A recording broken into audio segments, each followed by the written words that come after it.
दोस्तों, ऑस्ट्रेलिया लगातार 16 test match में जीत हासिल करके जीत के रथ पर सवार होकर इंडिया का किला फतह करने के लिए निकल पड़ी थी। ऑस्ट्रेलिया ने सबको उनके घर में घुसकर मात दी थी, यानी उनके घर में जाके उनको रहते थे। केवल इंडिया का किला अभी भी अभेद बना हुआ था, वो ऑस्ट्रेलिया के लिए भी अभेद था। लेकिन चैंपियन ऑस्ट्रेलिया की टीम को देखकर लग नहीं रहा था कि इंडिया का किला भी बहुत दिनों तक सुरक्षित रह पाएगा, क्योंकि वह उनकी टीम ही ऐसी थी। बॉलिंग में Brett Lee, Glenn McGrath, Shane Warne, पता नहीं बस इतने बड़े बड़े गेंदबाज थे। इस बार इंडिया के किले की सुरक्षा सौरव गांगुली के हाथों में थी।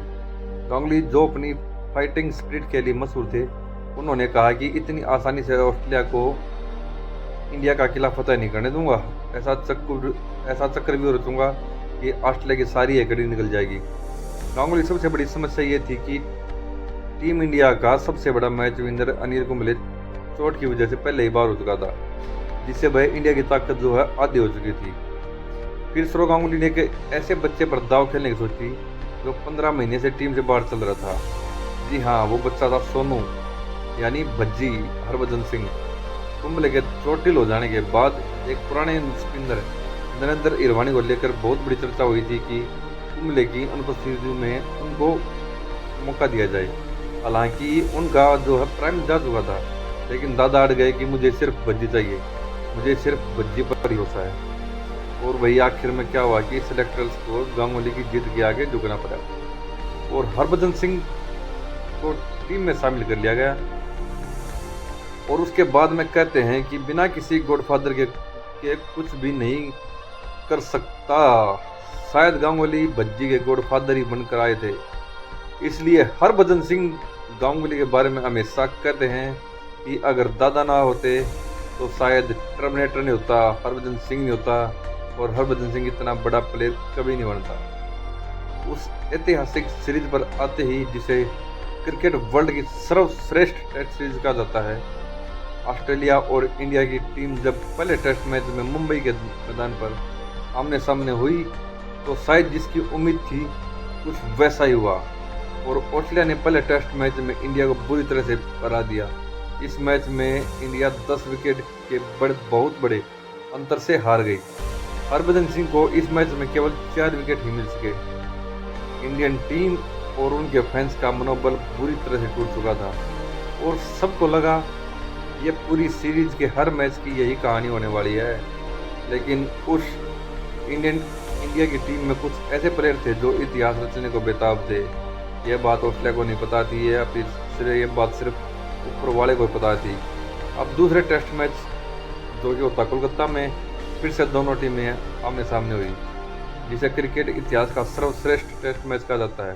पहली पारी में इंडिया की बल्लेबाजी बुरी तरह फ्लॉप रही, और जब ऑस्ट्रेलिया बल्लेबाजी के लिए आई तो आशा के अनुरूप ही उन्होंने इंडियन गेंदबाजों की वह बहुत अच्छे से खबर ली। दे धड़ाधड़ चौके छक्के बुरा हाल कर दिया। फिर कोलकाता के उसी ऐतिहासिक टेस्ट मैच में वो मैजिक पल आया जिसकी उम्मीद भाई 150 करोड़ देशवासी पहले से ही लगाए हुए बैठे थे। हरभजन सिंह ने जादू गेंदबाजी करते हुए हैट्रिक ली। जो ऑस्ट्रेलिया एक बहुत ही बढ़िया स्कोर की तरफ बढ़ रही थी, उस पर कुछ अंकुश लगा। फिर भी ऑस्ट्रेलिया की टीम ने लगभग 250 रन की जो बढ़त पहली पारी में ही ले ली। मैच जिस कंडीशन में था और ऑस्ट्रेलिया का जो बॉलिंग अटैक और उनका परफॉर्मेंस था, अगर यहाँ पर इंडिया पारी की हार से भी बचा लेती तो वो भी बहुत बड़ी उपलब्धि मानी जाती है। लेकिन हमारे दो शेयरों की अभिलाषा कुछ और ही थी, लक्ष्मण और राहुल द्रविड़, और इन दोनों ने जो किया उसकी चर्चा तो शायद क्रिकेट जगत में सदियों सदियों तक होती रहेगी, और वो पारी आज तक सभी को याद है। अब मैं यहाँ पर लक्ष्मण और द्रविड़ की पारी पर नहीं जाऊँगा, नहीं तो इसके लिए शब्द कम पड़ जाएंगे, और उस पर तो पूरा ग्रंथ लिखा जा सकता है। वह ऐसी पारी खेली थी उन दोनों ने।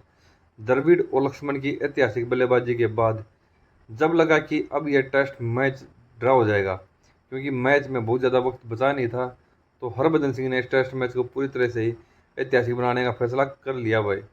और हरभजन सिंह ने दोनों पारियों को में मिलाकर 13 विकेट लेकर इतिहास रच दिया।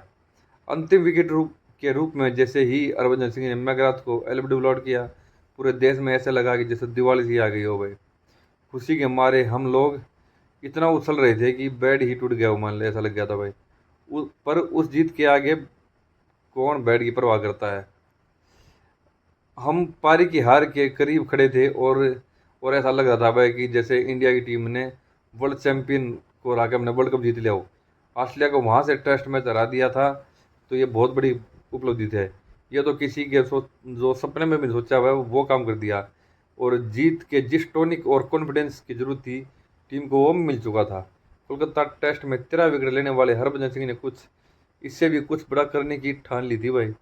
और सीरीज के अंतिम और निर्णायक टेस्ट मैच में 15 विकेट लेकर कंगारू को वह अकेले घुटने टेकने पर मजबूर कर दिया। और सबसे महत्वपूर्ण बात यह है कि अंतिम विजयी रन भी हरभजन सिंह के बल्ले से ही निकला था दोस्तों। हरभजन सिंह ने ऑस्ट्रेलिया के अश्वमेध रथ को गेंदबाजी में अकेले रोक दिया। 3 मैचों की सीरीज में हरभजन सिंह ने 32 विकेट लिए और इंडिया की तरफ से दूसरे नंबर पर विकेट लेने वाले मामले में जहीर खान और सचिन तेंदुलकर रहे, जिन्होंने 3-3 विकेट लिए। अब आप अंदाजा लगा सकते हैं 32 कहाँ और 3-3 कहाँ। इससे पता चलता है कि गेंदबाजी में ऑस्ट्रेलिया के बल्लेबाजों का मुकाबला अकेले हरभजन सिंह से था। इस सीरीज में हरभजन ने दुनिया के सबसे बड़े बल्लेबाज रिकी पॉन्टिंग को एक नौसिखिया बल्लेबाज बना दिया था। 5 पारियों में आमना सामना हुआ और 500 बार हरभजन ने उनको बच्चों की तरह आउट किया। हरभजन सिंह के सामने पॉन्टिंग आते थे और दूसरा बल्लेबाज पैड बांधकर तैयार भी नहीं होता था, तब तक हरभजन सिंह पॉन्टिंग को पवेलियन की राह वापस दिखा देते थे। वापस चल, ये उनका भाई स्टाइल था।